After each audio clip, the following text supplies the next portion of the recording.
سورۃ الاعراف کا آغاز ہے اور یہ 8ویں پارے کا 8واں رکوع ہے۔ سورہ اعراف مکی سورت ہے۔ ہجرت سے پہلے اس کا نزول ہوا۔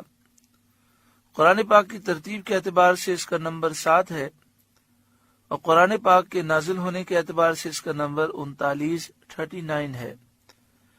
اس میں 206 آیات ہیں اور 24 رکوع ہیں۔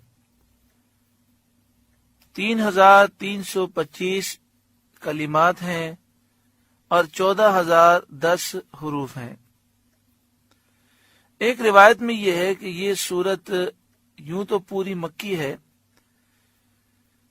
مگر 5 آیتیں اس کی مدنی ہیں، جن میں سے پہلی آیت وَاسْأَلْهُمْ عَنِ الْقَرْيَةِ الَّتِي ہے۔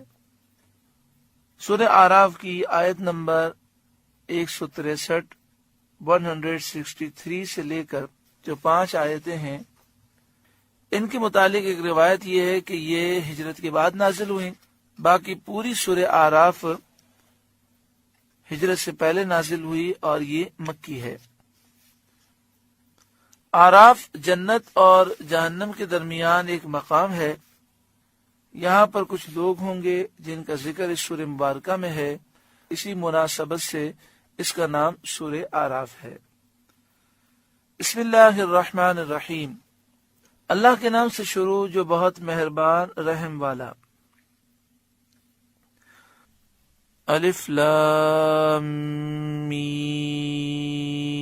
صاد، الف لام میم صاد، یہ تمام حروف الگ الگ ہیں، حروف مقطعات ہیں جن میں معنی ہیں اور ان کے معنی اللہ تعالی جانتا ہے اور اللہ کی عطا سے اس کے محبوب جانتے ہیں۔ یہ اللہ اور اس کے رسول صلی اللہ علیہ وآلہ وسلم کے درمیان راز ہے۔ کتاب انزل الیک، اے محبوب ایک کتاب آپ کی طرف اتاری گئی۔ فلا یکن فی صدرک حرج منہ، تو آپ کا جی اس سے نہ رکے،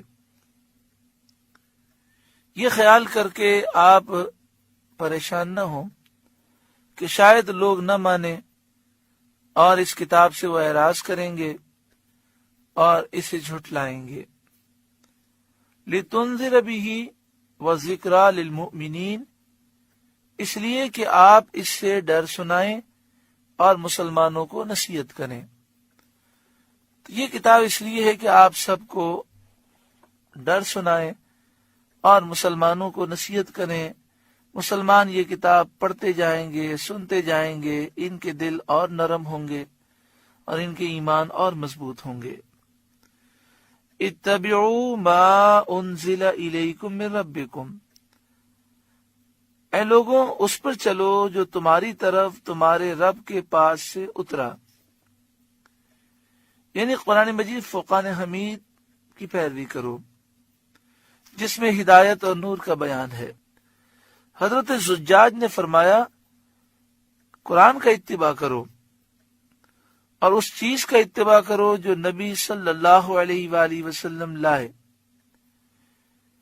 کیونکہ حضور کی حدیثیں یہ سب اللہ کا نازل کیا ہوا ہے، جیسا کہ قرآن پاک میں ارشاد ہے ما آتاکم الرسول فخذوہ وما نہاکم عنہ فانتہوا، جو کچھ رسول تمہارے پاس لائیں اسے اخذ کرو، اسے لو، جس سے منع فرمائیں اس سے باز رہو، جو رسول تمہیں دیں اسے لے لو۔ تو قرآن بھی اللہ کی طرف سے نازل ہوا اور سرکار جو فرماتے ہیں، جو احادیث طیبہ ہیں، وہ بھی اللہ تبارک و تعالی کے حکم سے فرماتے ہیں۔ اتبعوا ما انزل الیکم من ربکم، اے لوگوں اس پر چلو جو تمہاری طرف تمہارے رب کی طرف سے اترا۔ وَلَا تَتَّبِعُوا مِن دُونِهِ أَوْلِيَاءَ، اور اسے چھوڑ کر اور حاکموں کے پیچھے نہ جاؤ، یعنی قرآن پاک کو، اللہ تعالیٰ کی وحی کو چھوڑ کر اور کسی نظام اور کسی قاعدے قانون کے پیچھے نہ چلو۔ قلیلا ما تذکرون، بہت ہی کم تم سمجھتے ہو۔